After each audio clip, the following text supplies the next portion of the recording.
The smoke was still climbing out of the crater field when the Vigil of Sol dropped out of fold space above Meridian. From the observation deck, Lieutenant Corso counted the fires. 407. And each one marked a district where people used to live. The colony had held 91,000 souls. No beacon, no distress signal, only the thin, terrible whistle of atmosphere venting from a world with nothing left to say. In what had been the city's central plaza, someone had planted a single black flag in the fused glass, the old Vethra symbol that meant cleansed, compliant, finished. Elena Varga stood at the cracked viewport and watched the death of the first world she had ever called home, and she did not cry. She had no tears left for the dead. She was saving them all for the living, who would one day answer for this. 6 years earlier, the Vethra Dominion had welcomed Earth into the galaxy the way a butcher welcomes a calf. Their empire was ancient beyond human measurement, 12,000 years of unbroken rule. Humanity was small, young, loud, and hopelessly behind. So when Earth petitioned for protectorate status, the Arch-Dominar granted it with a smile, and the ceremony was held in the Hall of 10,000 Thrones on Threx. The inheritance was a ship, specifically Patrol Vessel 4411, a hull 400 years old, retired from the Dominion Navy 3 centuries before the first human had touched fire, stripped of every weapon, fitted with a reactor that had been condemned twice, and polished just well enough to hide the rust. The Vethra called it a gift of honor. The laughter in the gallery was not quiet. The human ambassador looked at the absurd skeleton of a ship parked beyond the windows and understood completely. The Dominion was not welcoming Earth. It was telling Earth, in the oldest language in the galaxy, that it had arrived too late, that its history was a joke, that its future would be spent mowing the lawns of empires that had forgotten why they were rich. She said nothing. She walked past the grinning courtiers and boarded that pathetic hull without a single word of protest. The galaxy laughed at the image of apes standing proudly on a wreck that could not even leave orbit. No one understood what they were watching. They were watching a species take possession of a classroom. Because humanity did not see a humiliation. They saw a tool. The first crews found a ship so antique that large sections had been sealed for centuries. Systems so obsolete the Dominion's maintenance drones refused to touch them. Schematics in an engineering language 3,000 years dead. The humans saw a blank page and the entire attention of a species that had never once been told it could not. They did not ask for a better ship. They asked for blueprints, salvage permits, mining claims on dead Dominion yards nobody wanted. And the Dominion granted everything. Because granting cost nothing, and because watching the apes play with garbage was genuinely entertaining. For 8 years they worked, and the Dominion, watching them work on a joke, never once asked the question that mattered. What were they learning? The ship was renamed the Vigil of Sol, and every system was rebuilt by hand, then rebuilt again whenever a better idea came along. The reactor condemned twice was reconstructed on principles the Dominion had abandoned a millennium ago. The empty weapons mounts were refilled with things the Dominion had never seen. The Vigil never tested any of it. She waited. And the galaxy went on laughing, right up until the day Overlord Thes Varn, governor of the Velcor sector, noticed something that displeased him in the census returns from the human colony of Meridian. The genetic records showed an anomaly, a human strain the mandatory purity calculations had not predicted, and under Dominion law, an unregistered strain was a stain on the perfection of the order. The verdict came down without a native court hearing. Meridian was declared impure, its population declared a sanitation problem, and a sanitation problem had only one resolution. The colony was to be sterilized within 30 days. The humans were invited, politely, to file an appeal, which any client species was entitled to do, and which everyone knew would take 900 years to review. And just in case the humans tried anything amusing, the Dominion dispatched the one vessel it had already written off. Patrol Vessel 4411 was ordered to stand guard over Meridian, to remind the colony, in the words of Overlord Varn's personal message, that their brave little flagship was all the help Earth would ever get. It was meant as a mockery. It was, instead, the first mistake. Elena Varga was a lieutenant commander then, 31 years old, the daughter of a Meridian fishing family, and she was on the Vigil's tiny bridge when the order came in. She read it twice. Then she read the projected burn map of the sterilization grid, included out of habit, because the Dominion had never once considered that anyone would object. She found her family's district on the map, and she sat very still for a long time. Around her waited 800 humans who had spent 8 years rebuilding a joke into something sharp. Every one of them with family on that planet. The order was explicit. The Vigil was to hold position and fire on any vessel attempting to evacuate the colony. Varga stood up, and she gave the only order a human could give. She burned her engines toward Meridian at full fold, and she opened the broadcast array on every channel to tell the sterilization fleet exactly what was coming. The reply from the flagship was a burst of laughter in the old Dominion code, the signal used for centuries to indicate that a client species had done something cute. Varga heard the laughter. She saved a copy. She would play it for them later. The Battle of Meridian lasted 41 minutes. The Dominion sent 2 destroyers, a cruiser, and the provincial command ship. 4 vessels with more firepower than the entire human military had ever possessed. They expected the patrol boat to flee. That was the script, and it had played out 1,000 times for 1,000 species. Instead, the Vigil decelerated hard at the edge of the system, in a maneuver the Dominion computers had no name for, and came out of her braking burn already firing weapons the intelligence briefings swore she did not have. The first destroyer died without firing a shot. Its fold core ruptured by a projectile accelerated along a gravity well the Dominion had declared physically impossible to use. The cruiser returned fire and hit the Vigil twice, and the hits would have ended any Dominion ship, except that the humans had designed their vessel around the doctrine that armor is a choice and silence is a shield. The Vigil went dark, all emissions cut, and drifted through the debris field like a corpse. The cruiser's captain made the second mistake of the day. He assumed the fight was over. He was still turning toward the colony when the Vigil reacquired him at point-blank range and put every remaining charge through his spine. The command ship tried to jump to fold. It never completed the jump. The Vigil had seeded the approach lane with miniature gravity wells, and the command ship came apart in the grip of its own folding field. In 41 minutes, the Vigil of Sol had destroyed 4 Dominion warships with a condemned hull, a mad doctrine, and the willingness to treat every rule of void combat as a suggestion. Read the following as a single-speaker cinematic storytelling narration in the voice of James only. Keep the delivery consistent from start to end with no speaker switching. Use a slightly fast pacing, equivalent to about 1.3x natural speed. Keep pauses extremely short and minimal. Maintain a controlled, dramatic, immersive, story-driven tone with strong clarity and continuity. Do not add extra commentary, titles, or labels.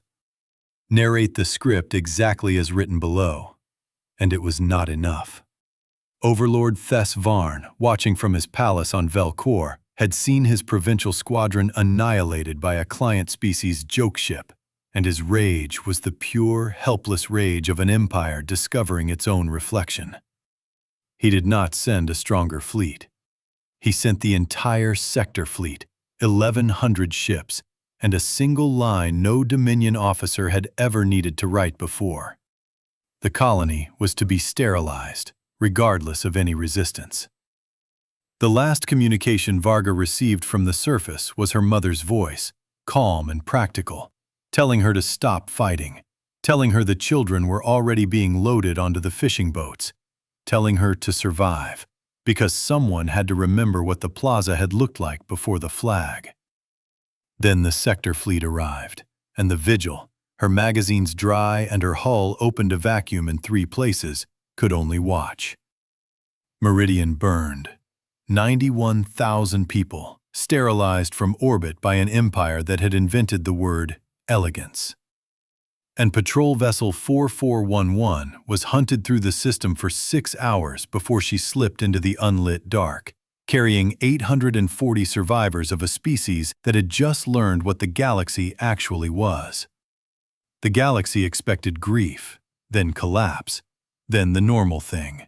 The beaten species submits, pays tribute, and forgets. For a year, humanity did the mathematics instead.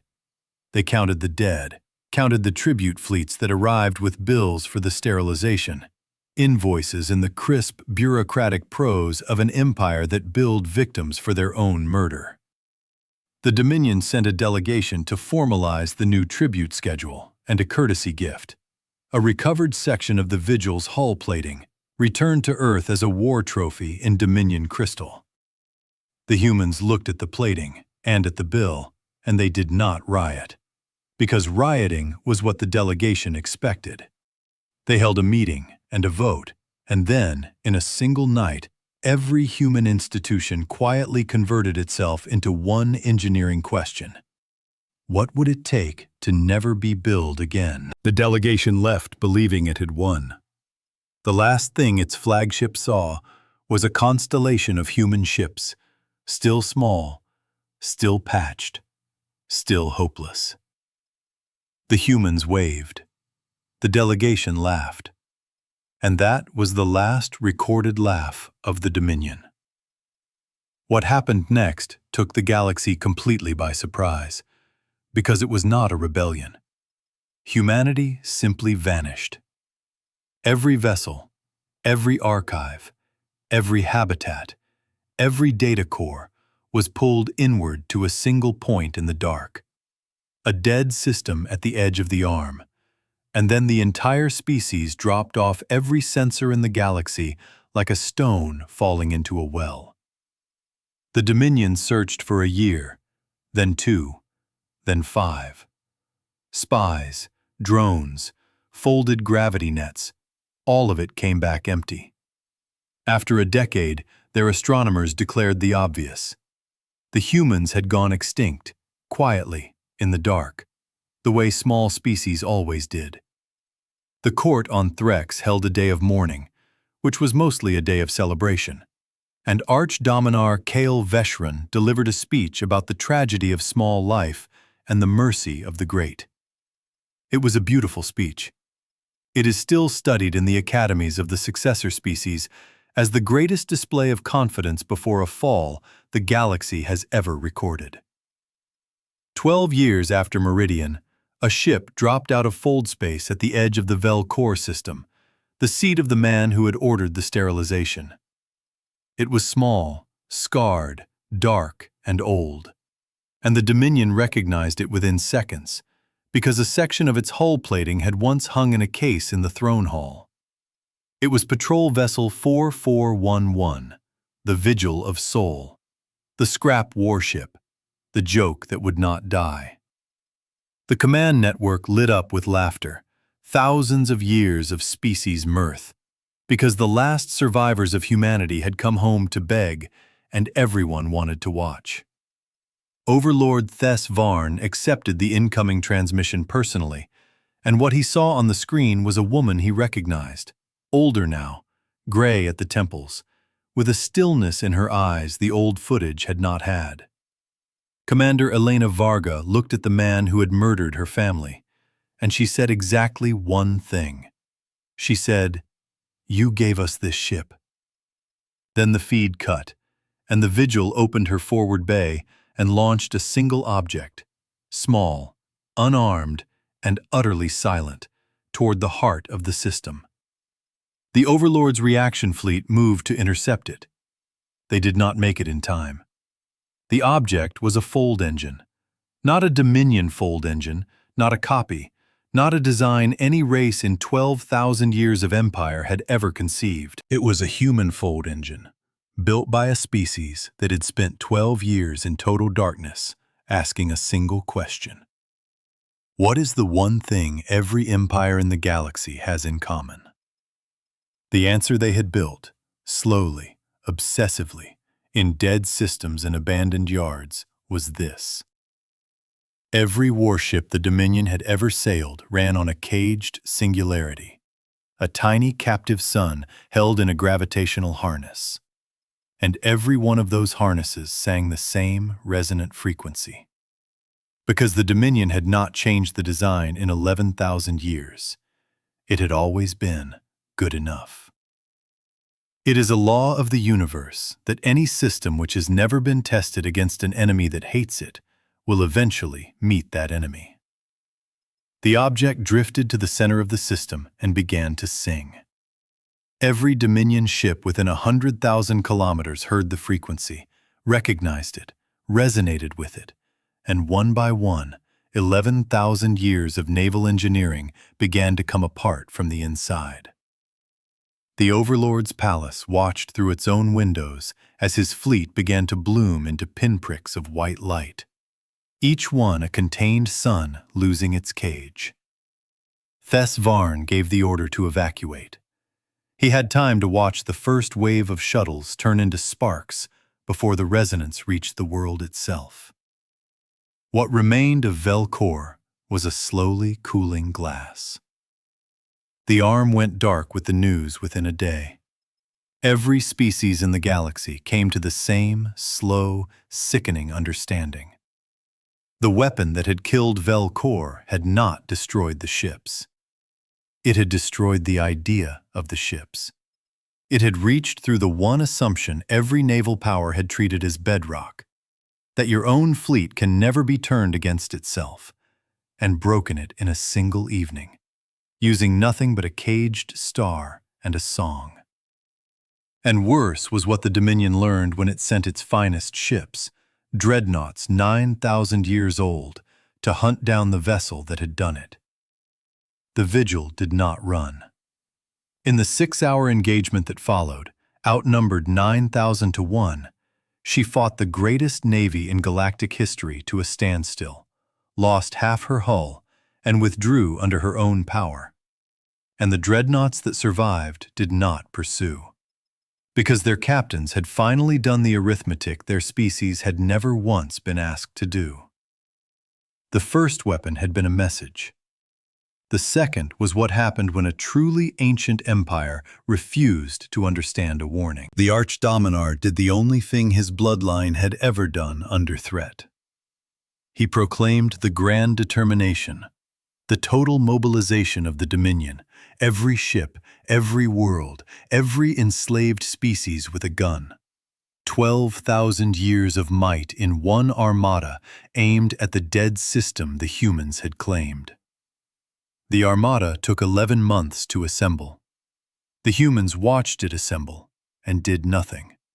And the galaxy whispered that they had spent their one miracle, that the scrap warship species was finished. And on the day the armada, 900,000 ships strong, the largest force ever gathered in recorded history, bent space itself to jump toward humanity's last refuge, humanity answered with a single transmission, broadcast on every channel in the arm. It was Commander Varga's voice, calm as a grave. She said, "You gave us a scrap warship. We built you an answer. We suggest you watch what happens to the first fleet that tries to enter our sky. The galaxy watched. The armada jumped. And every ship in it, every one of 900,000, emerged from its jump not in the human system, but in a void that had not existed an hour before. A place where the fold lanes had been rewoven, where the map itself had been altered, where the caged suns of every vessel in the Grand Determination were suddenly singing in perfect, catastrophic harmony. The armada did not fire a shot. There was no one to fire at. There was only space folding closed around the largest fleet in history, and closing, until there was silence in the dark where 900,000 ships had been. The humans had not destroyed the armada. They had made the galaxy understand the difference between a weapon and a certainty. 90 days later, the surviving lords of the Dominion crawled to the edge of the human system and broadcast the oldest words in their language, words not spoken in 11,000 years, words that meant gift and debt and absolute surrender. The humans took a very long time to answer. When they did, it was not a speech. It was a list. Every human world ever burned, every tribute ever extorted, every bill ever sent for the cost of a genocide, every name, every date, every crime, compiled in the dark by a species with perfect memory and terrible patience. And the balance sheet of the Vethra Dominion came due on that day, in ships, in territories, in the freedom of every client species, and in the person of the Archdominar himself, who was given to the humans in chains, because the humans had asked for the one thing the Dominion had never once surrendered in its history: accountability. The surrender was witnessed by every surviving species in the arm, and the image that went out to every world that had ever laughed at the apes was this: a scarred ancient patrol boat, the Vigil of Sol, descending through the ash into the courtyard of the throne city, setting down on black glass no non-Vethra foot had ever touched, waiting, patient as judgment, while a single figure stood in its open airlock. The humans had never wanted to conquer. They had wanted what they were owed. They had wanted Meridian to mean something, the laughter to stop, the math done. And they had achieved it not with rage or noise, but with the terrible, patient discipline of a species told for centuries that it was nothing. In the end, the oldest empire in the galaxy knelt to that nothing, and learned what every empire learns too late. You should never hand a patient species a humiliation, a deadline, and a reason. Because a scrap warship is only ever a beginning. Elena Vargo walked down the gangplank onto the ash of the throne world, untouched by the chains that had been prepared for the conquerors, and she looked at the Archdominar kneeling in the ruins of his own sky, and she said the last words of the war, in the voice of a woman who had waited 12 long years to say them. "You gave us a dead ship," she said, softly, so that every translator in the arm would carry it perfectly.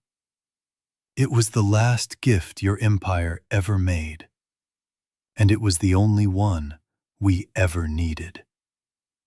The chains rang softly in the ash. Elena Varga turned her back on the oldest empire in history and climbed the gangplank of the ship every species had once called a joke. And the airlock closed, and the Vigil of Sol lifted off through the smoke and the silence. And somewhere, in the cold dark of the spiral arm, the galaxy heard a new sound. It was the sound of every species that had ever laughed at Earth, slowly learning to be quiet.